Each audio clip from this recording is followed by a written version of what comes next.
Another money scandal involving Jacob Zuma.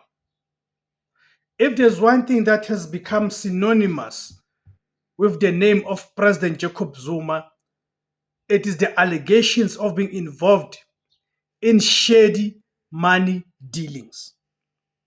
This has followed President Jacob Zuma even years after his removal from the president's office, from the union buildings. Now, the new emerging information and reports is that Jacob Zuma is linked to the Epstein files. And if you follow the news, you can see across the world the consequences that befell people who are linked to the Epstein files.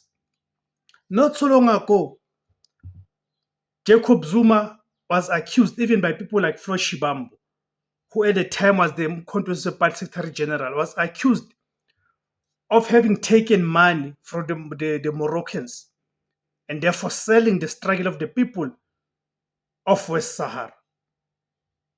Okay? All of a sudden, Jacob Zuma changed the position that he held for a number of years.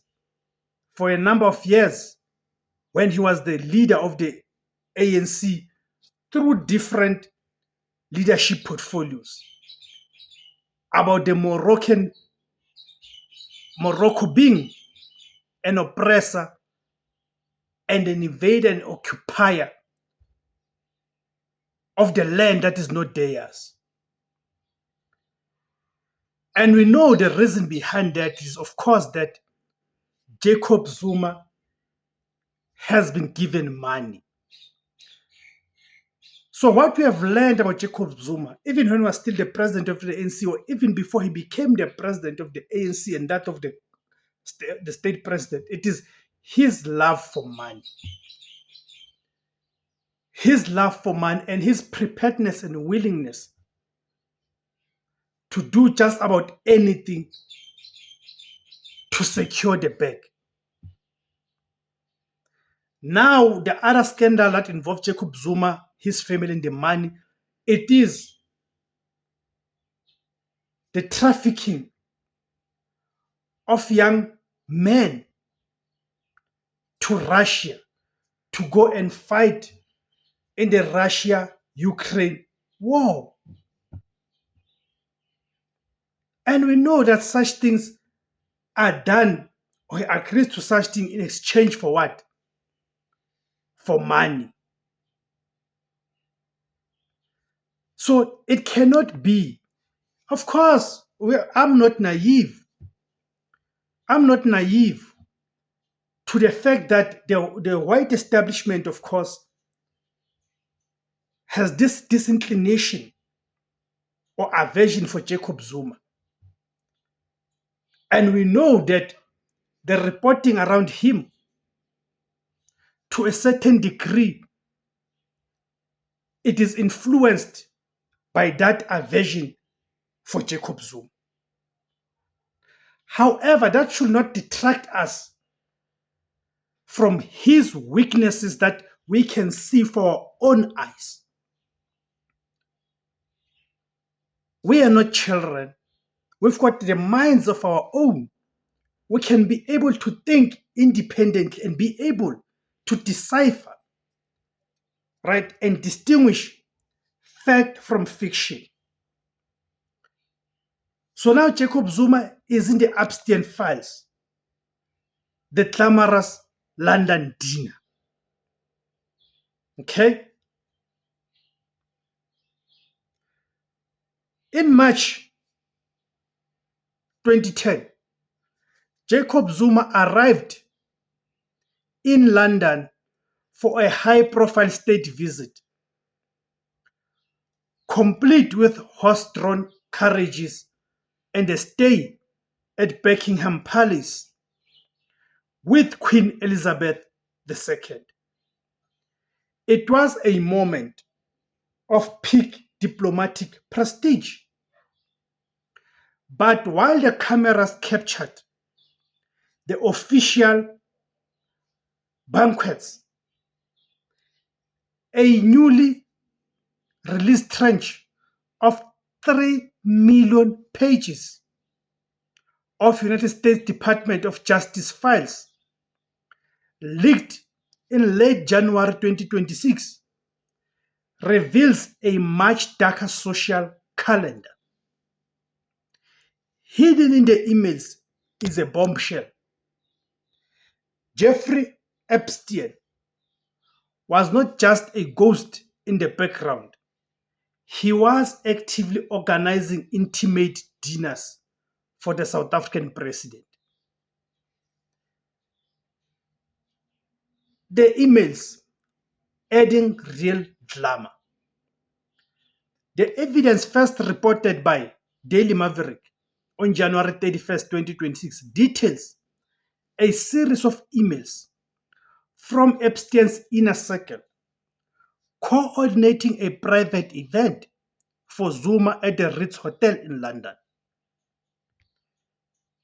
The invitation, an email sent on Epstein's behalf stated, quote, I have been asked to help arrange a small dinner tomorrow night for President Jacob Zuma of South Africa at the Ritz Hotel.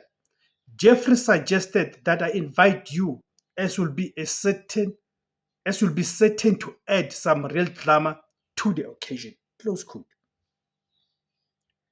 The Russian connection. Epstein himself emailed UK political heavyweight Peter Mandelson, mentioned that a beautiful Russian had been invited to the dinner to entertain the South African president. The aftermath. A follow-up email from Epstein associate the next day simply read, Jeffrey, the Russian model was magnificent. Fact versus fiction. The flight log confusion. It is important to distinguish these verified 2026 DOJ documents from the various fake lists and flight logs that circulated on social media for years.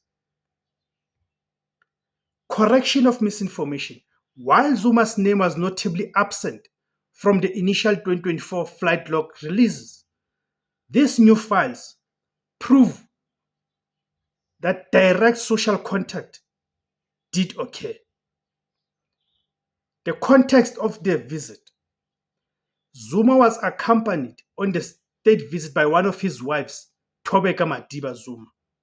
The revelation of a private dinner featuring glamorous models organized by a notorious sex trafficker creates a staggering contrast between his public persona as a traditional family man and his private associations with Epstein's network. The motive, why Epstein? At the time, Epstein was rebuilding his influence after his 2008 conviction, linking with a head of state from an emerging power like South Africa was a classic Epstein move to gain geopolitical legitimacy. The Big Five connection. The files don't just stop at Zuma.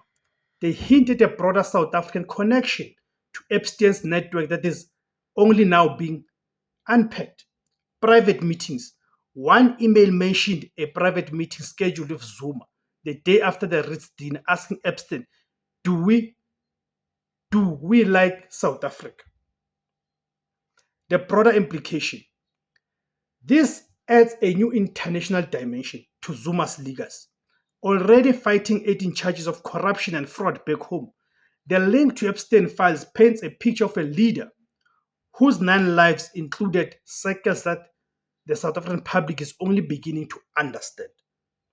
It raises the chilling question, what other business was discussed at the Ritz while the president was supposed to be representing the people of South Africa? In conclusion, a legacy re-examined. Jacob Zuma has always claimed he's a victim of Western intelligence agencies. Ironically, it is the files of a United States intelligence-linked billionaire that may provide the most damaging evidence of his private conduct. As more of the 3 million pages are analyzed, the London connection might just be the tip of the iceberg for South Africa's most resilient political figure. Thank you guys for tuning in. My name is Tibos Kosana. The name of the platform is Izwi Labansundu, the voice for Africans. Kamakuma Africa.